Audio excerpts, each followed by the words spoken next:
Bapak dan Ibu yang Allah muliakan, kita patut bersyukur kepada Allah Subhanahu wa Ta'ala. Tentu setelah kita melewati bulan yang penuh berkah, bulan yang paling istimewa dengan kesempatan yang begitu luar biasa, dan kita pun juga terus berusaha untuk mempertahankan atau melanjutkan apa yang sudah kita lakukan selama tidak kurang dari 1 bulan penuh dengan ibadah-ibadah, dengan amaliyah-amaliyah, baik yang ada di siang hari atau demikian pula yang ada di malam hari. Namun tentu tidak ada seorang pun sampai hari ini yang bisa memastikan, yang memiliki keyakinan bagaimana ibadah-ibadah yang telah dia lakukan ini, apakah pasti akan diterima oleh Allah seluruhnya atau diterima oleh Allah sebagiannya, atau mungkin tidak diterima oleh Allah. Karena itu ketika tiba hari raya, orang-orang yang soleh, para salafus salih, yang terlihat dan tergambar pada wajah mereka, kata Umar bin Abdul Aziz ketika beliau berkhutbah Idul Fitri, ternyata bukan kebahagiaan, bukan kegembiraan yang pada umumnya dirasakan oleh orang-orang yang beriman setelah mereka selesai dari ibadah Ramadan ini, tapi yang nampak adalah sebaliknya, kesedihan, kekhawatiran, bahkan juga ketakutan. Padahal mereka adalah orang-orang yang telah memberikan keteladanan atau contoh yang sangat baik untuk kita, bahwa ketika mereka melakukan satu ibadah maka pasti dilakukan dengan penuh kesungguhan, dengan penuh keikhlasan, bahkan dilakukan dengan sebaik mungkin. Maka tentu yang paling berat sebenarnya bukanlah melakukan ibadah-ibadah yang Allah perintahkan kepada kita, karena pada umumnya juga, apalagi bulan Ramadan, semua orang diberikan semangat yang luar biasa. Tapi yang tidak mudah adalah bagaimana kemudian kita berupaya, berusaha agar ibadah-ibadah itu menjadi ibadah yang benar-benar diterima, menjadi ibadah yang makbul, menjadi ibadah yang mabrur. Karena itu sebagian ulama mengatakan al-khawfu alal amali asyadu, bahwa ternyata yang berat bukan melakukan, tapi bagaimana berupaya untuk ibadah ini menjadi ibadah yang diterima. Maka nanti yang tentu menjadi bukti nyata keberhasilan dari ibadah ini bukan setelah atau bukan ketika ibadah itu telah selesai, tetapi apa yang akan dilakukan setelahnya ketika kita baru ditinggalkan oleh ibadah-ibadah ini. Maka Allah Subhanahu wa Ta'ala dalam surah An-Najm ayat 31 sampai dengan ayat 32 menjelaskan kepada kita tentang bagaimana sesungguhnya sifat-sifat orang-orang yang beriman, orang yang bertakwa di dalam melakukan setiap amal-amal yang mereka lakukan. Allah Subhanahu wa Ta'ala berfirman, walillahi ma fis samawati wa ma fil ard, dan hanya kepunyaan Allah lah apa yang ada di langit dan apa yang ada di bumi, liyajziyal ladzina asa'u bima amilu, supaya dia memberi balasan kepada orang-orang yang berbuat jahat terhadap apa yang telah mereka kerjakan. Wa yajziyal ladzina ahsanu bil husna, dan juga memberi balasan kepada orang-orang yang berbuat baik dengan pahala yang lebih baik. Jadi Allah menjanjikan kepada kita, kepada manusia, balasan amal. Mereka yang berbuat keburukan juga akan mendapatkan balasan, demikian pula mereka yang berbuat kebaikan akan diberikan pahala yang jauh lebih baik. Ahsanu bil husna, ya, diberikan pahala yang jauh lebih baik daripada apa yang telah dilakukan. Karena itu seringkali ditafsirkan dengan surga, yang tentu tidak sebanding dengan amal yang telah kita lakukan. Alladzina yajtanibuna kabairal ismi wal fawahisha illal lamam. Siapakah orang yang akan mendapatkan pahala yang lebih baik itu? Maka Allah menjelaskan, yaitu orang yang menjauhi dosa-dosa besar dan perbuatan keji yang selain dari kesalahan-kesalahan yang kecil. Inna rabbaka wasi'ul maghfirah, sesungguhnya Tuhanmu maha luas ampunannya. Jadi sekalipun Allah menyebutkan bagaimana orang yang akan mendapatkan pahala yang lebih baik ini adalah orang yang menjauhi dosa-dosa besar dan kemudian menjauhi perbuatan-perbuatan yang keji dan kesalahan-kesalahan, namun tentu sebagai manusia tidak ada yang pasti terhindar dari kesalahan dan dosa. Maka bila itu terjadi, Allah mengatakan, innallaha wasi'ul maghfirah, segeralah minta ampunan kepada Allah, karena Allah maha luas ampunannya. Huwa a'lamu bikum id ansha'akum minal ard, dan dia lebih mengetahui tentang keadaanmu ketika dia menjadikan kamu dari tanah. Wa id antum ajinnatun fi butuni ummahatikum, dan ketika kamu masih janin dalam perut ibu. Ya, ada sesuatu yang di luar kemampuan kita sebagai manusia dan hanya kekuasaan Allah. Salah satunya Allah menjelaskan dalam ayat ini bagaimana Allah menjadikan kita asalnya dari tanah, kemudian menjadi makhluk yang paling mulia, ahsanu takwim, ahsana takwim, manusia yang paling baik di muka bumi, yang kemudian Allah ciptakan kita dulu dari janin perut yang ada di ibu kita masing-masing. Itu semua adalah bagian dari kekuasaan Allah. Maka Allah kemudian menyatakan di akhir ayat ini, fala tuzaku anfusakum, maka janganlah kamu mengatakan dirimu suci. Huwa a'lamu biman ittaqa, dialah yang paling mengetahui tentang orang yang bertakwa. Kalau para ulama sebagian mengatakan, kenapa Allah menyebutkan di akhir ayatnya huwa a'lamu biman ittaqa? Bukankah ketakwaan itu terlihat dari amal-amal yang dilakukan?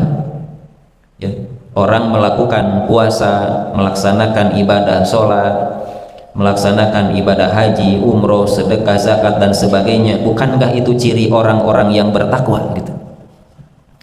Tapi ternyata dalam ayat ini Allah mengatakan, a'lam, aku yang lebih tahu. Bimani taqwa, siapa orang yang bertakwa itu? Jadi seolah seperti kontradiktif, karena ketakwaan itu tentu dapat terlihat dari amaliyahnya, tapi Allah mengatakan yang paling tahu sebenarnya setiap manusia ya hanya Allah. Maka sebagian ulama mengatakan ini yang dimaksud dengan hakikat dari ketakwaan. Walaupun secara lahiriah dapat dilihat dari amal-amal yang dilakukan, tapi hanya Allah sebenarnya, kata para ulama, yang tahu kadar ya, salah satunya berkaitan dengan ketulusan dan keikhlasan yang sesungguhnya, berkaitan dengan kadar ketulusan dan ketakwaan yang sesungguhnya ya. Oleh karena itu ayat ini ditafsirkan oleh para ulama, salah satunya berkaitan dengan yang suka kita sebut dengan adab gitu. Bagaimana seorang hamba setelah melakukan ibadah, bagaimana seorang hamba setelah melakukan ketaatan, dia tetap merasa rendah hati. Dia terus memohon ampunan kepada Allah. Karena bisa jadi mungkin dari ibadah-ibadah yang dia lakukan itu, mungkin masih ada beberapa kekurangan-kekurangan. Yang baru saja mungkin ikhwatu iman ya, Bapak dan Ibu, kita baru selesai sholat subuh. Pertama, tidak ada yang memastikan apakah sholat barusan diterima atau tidak, ibadah mabrur atau tidak. Yang kedua, apakah ibadah kita itu sempurna, juga kita tidak bisa memastikan. Apalagi kalau berkaitan dengan kehusyuan, selalu ada gangguan-gangguan begitu. Jadi kalau kita menyadari ada kekurangan, mungkin iya ya. Nah, oleh karena itu salah satu adab seorang hamba setelah melakukan ketaatan, kata para ulama, adalah dia terus beristighfar, memohon ampunan, bukan karena melakukan dosa, bukan karena melakukan kesalahan, tapi menyadari akan kekurangan-kekurangan dari amal-amal yang dilakukannya.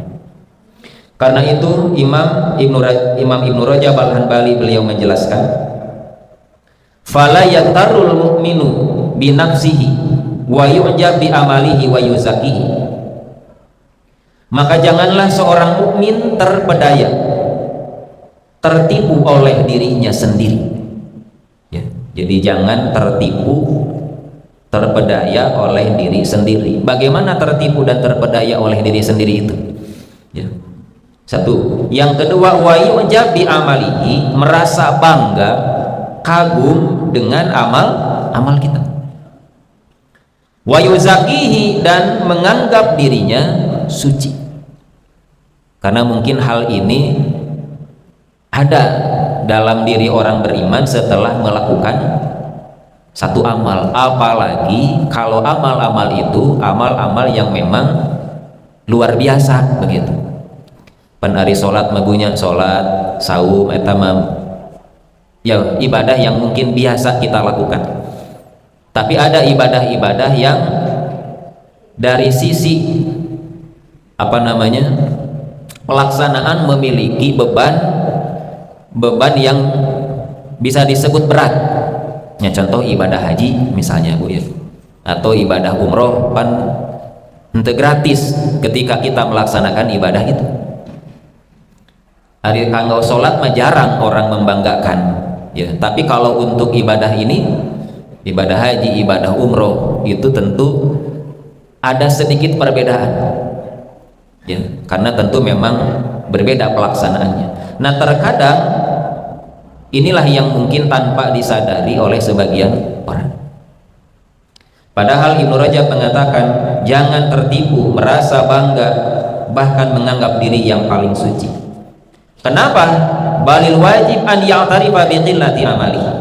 Sebaliknya, kata beliau, yang wajib dilakukan oleh orang-orang beriman adalah menyadari ya, mengakui biqillati amali, betapa sedikitnya amal yang ia lakukan bihaqillahi ta'ala, di hadapan Allah ta'ala, wa taksirihi fihi, dan mengakui kelalaiannya dalam amal tersebut, wa dawaronihi bainal qabuli waraddi, serta menyadari amalnya berada di antara kemungkinan diterimanya atau ditolak.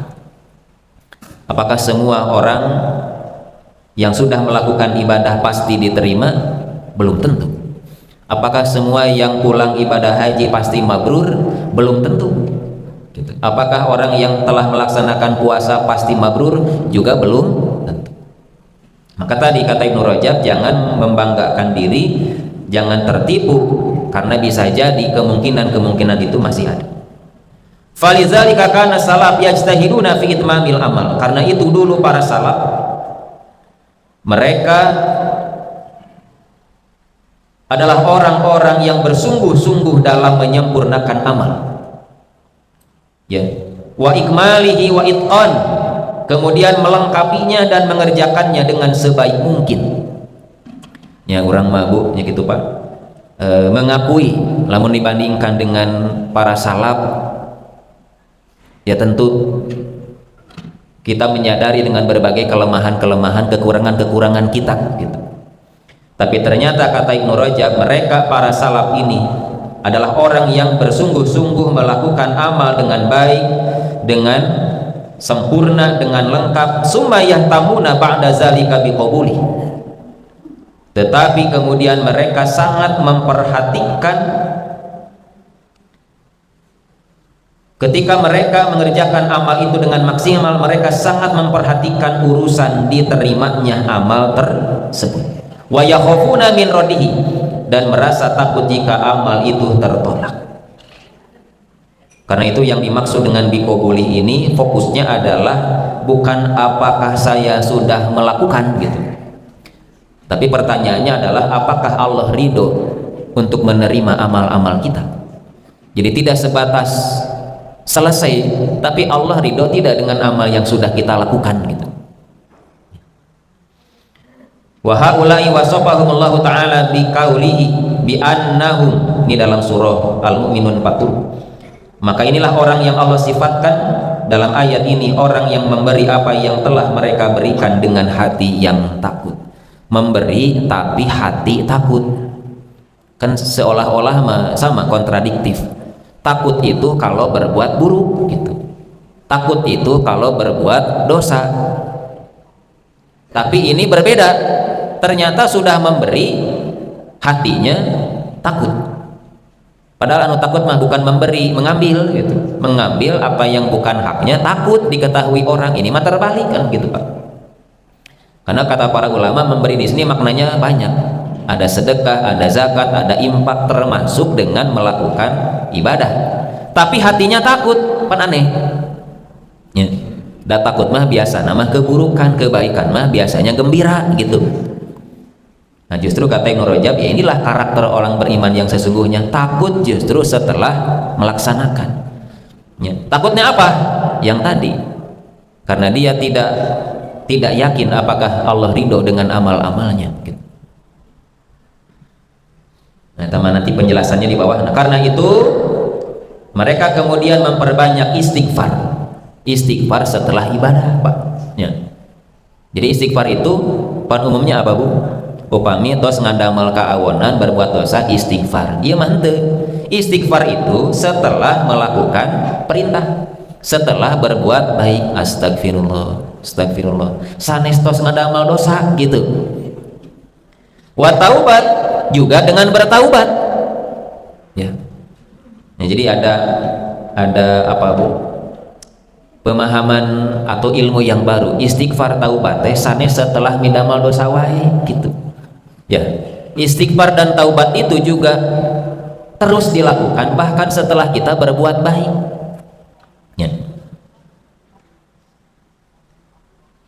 Kenapa harus beristighfar, bertaubat?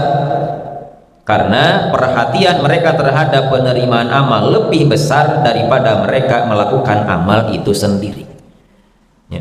Karena penerimaan adalah lambang ketakwaan. Dalam surah Al-Maidah 27 Allah mengatakan, innama yataqabbalullahu minal muttaqin, bahwa Allah hanya akan menerima amal dari orang yang bertakwa. Nah buat hoyong ditampi amal teh Bu, itulah ciri ketakwaan. Orang yang bertakwa itu adalah orang yang amal-amalnya diterima oleh Allah.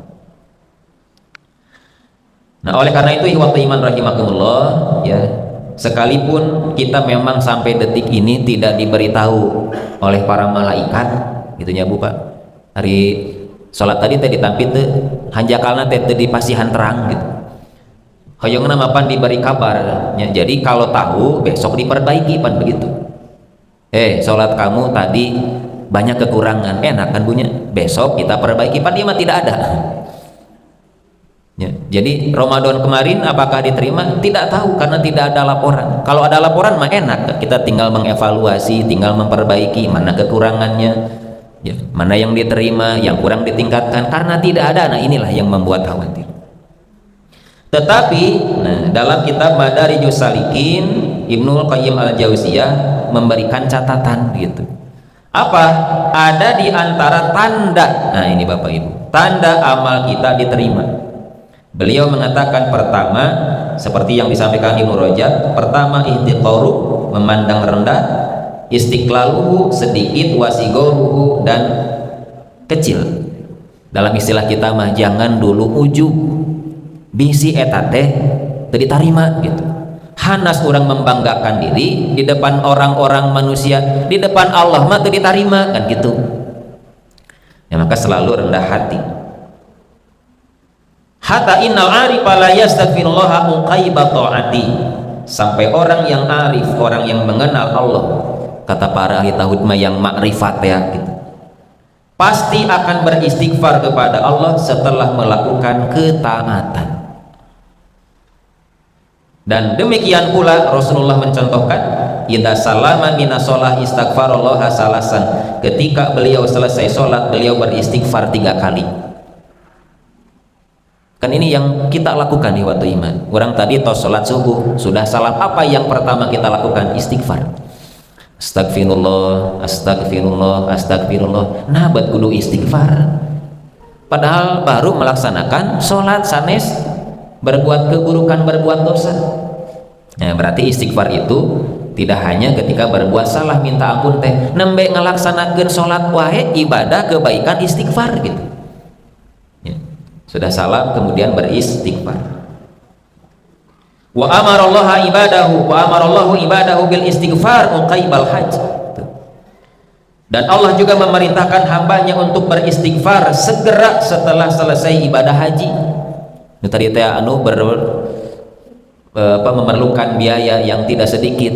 Setelah selesai apa? Beristighfar. Maka dalam surahnya, fa idza qadaitum manasikakum fazkurullah, ketika selesai manasik ibadahmu fazkurullah, tetap ingat kepada Allah. Ya. Muqaibal haji, segera setelah selesai ibadah haji. Wa madahahum alal istighfar muqaiba qiyamil lail, demikian pula setelah kita selesai sholat malam segera beristighfar. Ya. Padahal nembe sholat tahajud kurang tepat, tapi kemudian yang dilakukan adalah beristighfar. Maka Nabi kemudian juga mensyariatkan uqaibat tuhur, setelah selesai berwudu, bersuci, taubat dan istighfar. Uqaib itu dina ilmu nahuma tasgir, pengecilan. Jadi kalau uqaibah itu dari kata akibah artinya segera setelah selesai, tidak memerlukan jeda yang lama. Sehingga Bapak Ibu lamun ngawas player kajian kita ada nama istilah anu asing, Bu Aida subuh. Naon cenah Bu Aida teh? Dan nu aya mah lain Bu Aida, ba'da. Di ba'da apa, Bu? Setelah. Kalau Bu Aida sarua setelah, cuman jedanya tidak lama gitu maksud nama. Ya cenah salah, lain Bu Aida, bu'da atau ba'da. Betul, itu namanya tasgir. Kalau ba'da mah setelah, tapi jedanya bisa kapan saja. Setengah genep ge tiasa ngawitan anak udah ba'da kene. Tapi kalau Bu Aida jeda waktunya cepet, jadi beres sholat langsung, itu namanya tasgir Bu Aida. Sama dengan uqaibah, jadi setelah selesai jangan nunda yang lain, jangan ditunda, tapi setelah selesai langsung dikerjakan, itu namanya tasgir atau uqaibah. Maka tadi setelah salam jangan melakukan yang lain-lain, jangan dulu sholat sunnah, segera kita beristighfar, segera berzikir. Itu yang pertama. Yang kedua,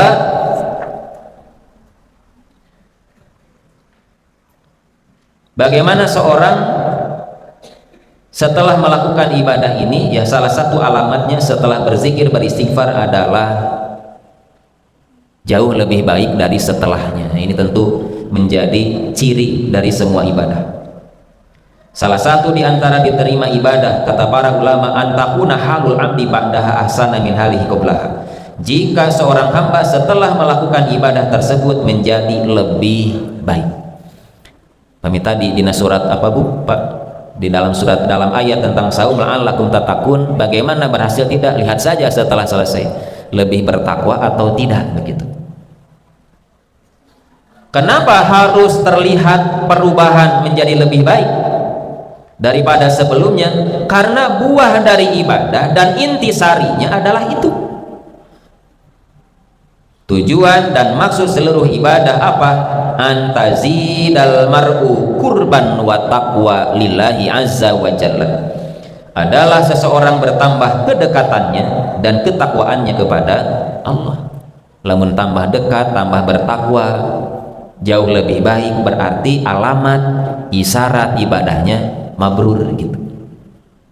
Maka jika demikian, kalau orang setelah selesai dari satu ibadah lebih sabar, lebih jujur, lebih rajin berjamaah, berhasil gitu, kata para ulama.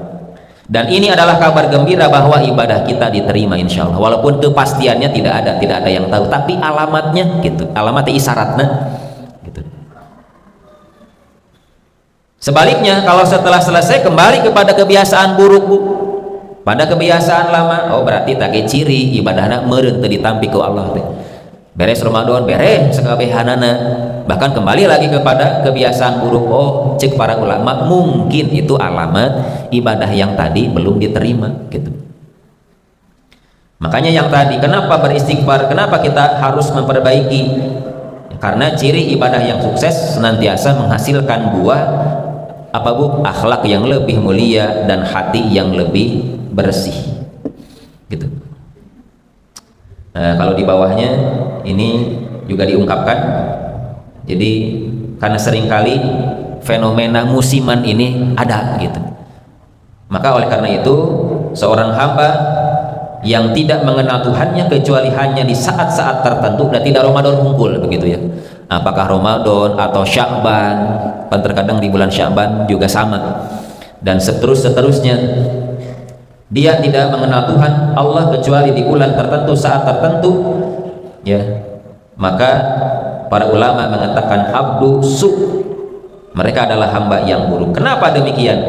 Karena ibadah tidaklah terbatas pada bulan Ramadan saja atau bulan-bulan tertentu saja, maka yang dituntut adalah keistiqomahan dalam seluruh hari-hari atau sepanjang tahun.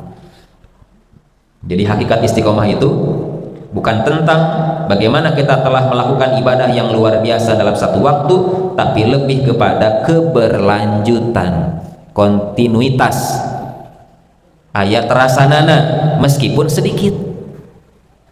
Bu, ayat Ramadan tarawih berapa lama? Sebulan. Tah ciri berhasilna tarawih teh dina sabulan teh atuh Sawal teh, walaupun tidak tiap malam tapi dina saminggu minimal sekali gitu tuh. Pada Ramadan mah tiap hari pak, tapi kalau di luar Ramadan atuh kalaupun tidak setiap malam minimal dina saminggu teh sekali, atau minimalnya dina sabulan teh aya we sekali gitu. Ya, jangan kemudian selesai Ramadan selesai semua kayak gitu ya, yang dikhawatirkan. Jadi ada walaupun sedikit, walaupun kecil. Karena itu Imam Bishr bin Al-Haris Al-Hafi pernah ditanya orang yang rajin dan sungguh-sungguh di waktu tertentu, beliau mengatakan bi'sal qaum. Kalau tadi abdusu, kalau beliau menjawab bi'sal qaum, mereka adalah seburuk-buruk kaum. Tidak mengenal Allah kecuali hanya pada bulan-bulan tertentu. Karena orang yang soleh ya ta'abbadu, dia akan beribadah, wa yajtahidu, dan bersungguh-sungguh asannatakullaha di sepanjang tahun seluruhnya. Nyatu abot hari gitu mah mohon dan abot mah sanes harita tapi ayeuna gitu pancik para ulama gitu. Jadi yang berat itu kan tadi kata para ulama bukan ketika kita sama-sama melakukan, da barengan mah teu berat. Justru nu berat mah ayeuna gitu. Di saat orang mungkin sudah tidak melakukan, tapi kita dituntut untuk bisa melakukan, maka ini yang tidak mudah ya. Maka kalau kita lihat di pernyataan di atas ada kata yajtahidu, bersungguh-sungguh ya. Ini menunjukkan bahwa kesolehan sejati itu memerlukan usaha yang terus menerus ya, memerlukan usaha yang terus menerus ya, bukan hanya semangat yang membara gitu, semangat yang besar, tapi pada waktu tertentu, saat-saat tertentu yang kemudian setelahnya dah beres dia beres we, karena merasa sudah menang gitu ya. Lebaran itu hari kemenangan, datos menang beres we, padahal nah yang berat setelahnya justru. Yang kedua, pernyataan asannatakullaha sepanjang tahun adalah penekanan ya, bahwa Ramadan salah satunya kalau kita ungkapkan hanya sebagai stasiun pengisian bahan bakar. Mundina kendaraan mah SPBU na muntos dieusian ti urang bade ka mana Pak? Bade melanjutkan perjalanan lagi. Banyak tos dieusian eureun gitu. Jadi seperti kita berhenti mengisi bahan bakar, ya, setelah itu kemudian kita akan terus melanjutkan perjalanan. Nah, apa ndak ibadah ge? Tidak hanya di bulan ini. Hari ibadah tadi kairah apa? Selamanya kan? Sampai kemudian kita diberhentikan. Hari ibadah aya eureuna Bu? Teu aya. Ibadah ada ujungnya? Ada. Kapan ujungnya? Ketika kita sudah sampai. Apakah ada istirahat? Tidak ada. Ada berhenti? Tidak ada. Sampai kita diberhentikan gitu. Di salah satu ayat kata Allah, wa'bud rabbaka hatta ya'tiyakal yakin. Beribadahlah kepada Allah sampai datang kepadamu keyakinan. Keyakinan itu ditafsirkan oleh para ulama adalah kematian. Jadi beribadah kepada Allah sampai datang kematian. Sebelum datang kematian maka tentu ibadah ini menjadi hal yang diwajibkan. Jadi kalau istilah kita menjadikanlah ibadah ini sebagai gaya hidup, ya Bu ya, bukan sebagai acara sesaat tahunan yang tentu saja tidak berakhir kecuali setelah Allah mempertemukan kita dengan ajal kita masing-masing. Kemudian di bawah sedikit lagi, Asyibli pernah ditanya apa yang paling utama, apakah bulan Rajab atau bulan Sya'ban? Jawaban beliau, kun robbanian walatakun sya'banian. Jadilah engkau seorang robbani. Nah, robbani itu orang yang menyembah Allah, beribadah sepanjang tahun, atau orang yang beribadah kepada Allah di setiap waktu dan tempat, tidak mengenal hari-hari tertentu gitu.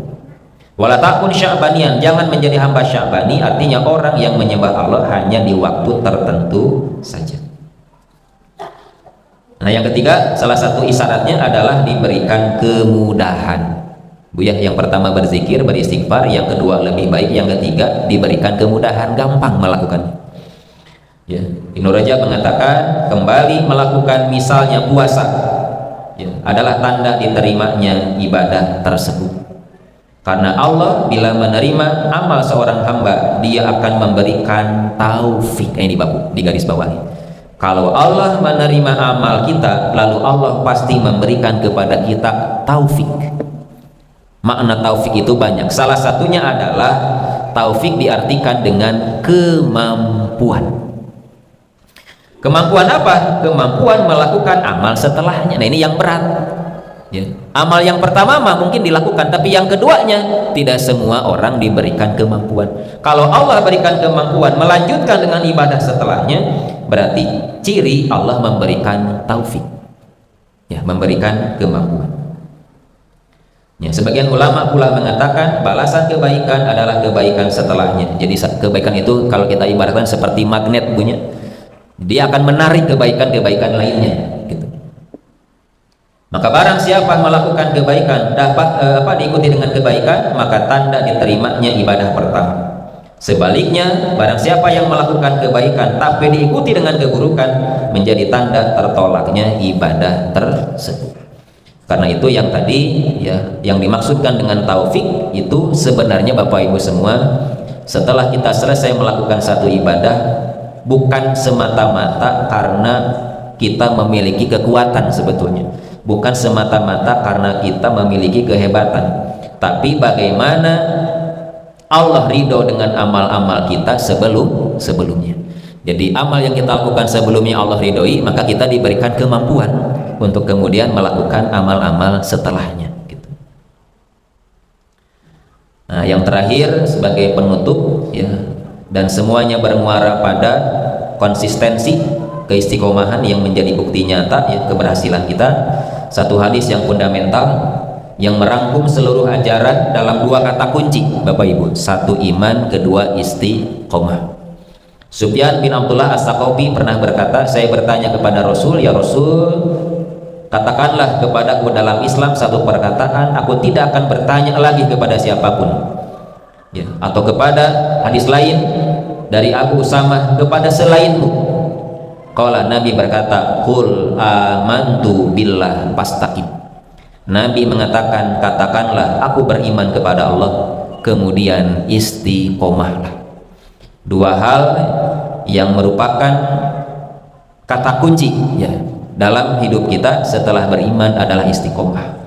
Amantu billah menunjukkan bahwa secara pernyataan kita mengakui dengan hati keyakinan tauhid yang kuat dalam diri kita sebagai pondasi dari amal, dan keistiqomahan merupakan keteguhan pendirian dalam menjalankan setiap perintah Allah dan menjauhi larangannya secara kontinu, konsisten sampai Allah menjemput kita dengan kematian. Dan ini adalah obat dan sifat penangkal yang tadi ya, bahwa terkadang ada orang, mungkin juga ada dalam diri kita, terkadang kita semangat di satu sisi dan di sisi lain kita lemah, maka kata kuncinya adalah iman dan istiqomah. Inilah yang menjadi penangkal atau obat sehingga ibadah-ibadah kita menjadi ibadah-ibadah yang diterima setelah kita selesai menjalankan ibadah ini. Iman titik startnya, istiqomah adalah perjalanannya. Bapak Ibu ikhwati iman rahimakumullah, demikian ya kajian kita pada pagi hari ini. Mudah-mudahan Allah berkenan menerima seluruh ibadah kita, dan masih tentu saja ada ibadah-ibadah seterusnya. Salah satunya di bulan mendatang kita akan melaksanakan salah satu ibadah yang juga menjadi syiar agama kita, yaitu ibadah kurban ya. Dan Masjid Nurul Ilmi insya Allah di tahun ini akan kembali melaksanakan ibadah penyembelihan kurban yang akan kita laksanakan nanti pada waktunya.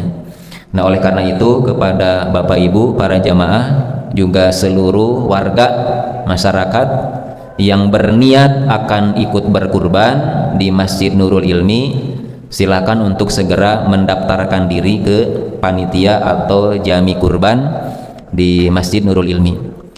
Ya, untuk sementara mendaftarkan diri saja dulu, sehingga nanti tercatat berapa saham yang terkumpul, dan nanti kita bisa menentukan berapa hewan atau berapa sapi yang akan kita beli, karena kan tidak bisa mendadaknya Bu.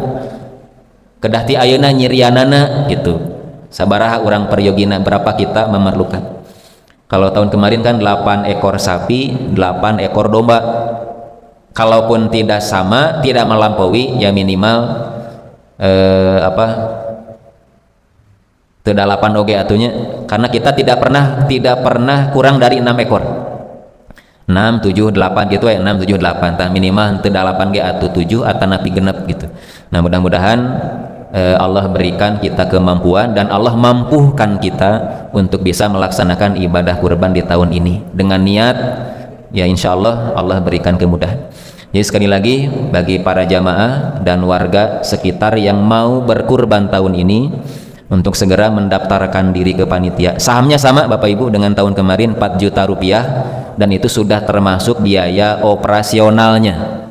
Jadi 4 juta itu untuk pembelian hewan kurbannya plus untuk operasionalnya. Jadi panitia tidak mengambil lagi dari para kurbani. Naon operasional teh? Pan daging teh kedah di plastikan merenya. Untuk biaya pembelian plastik dan sebagainya itu operasional, dan kita sudah memisahkan ya untuk pembelian hewannya dan untuk biaya operasionalnya. Silakan untuk mendaftarkan diri terlebih dahulu ya, untuk nanti tercatat di panitia.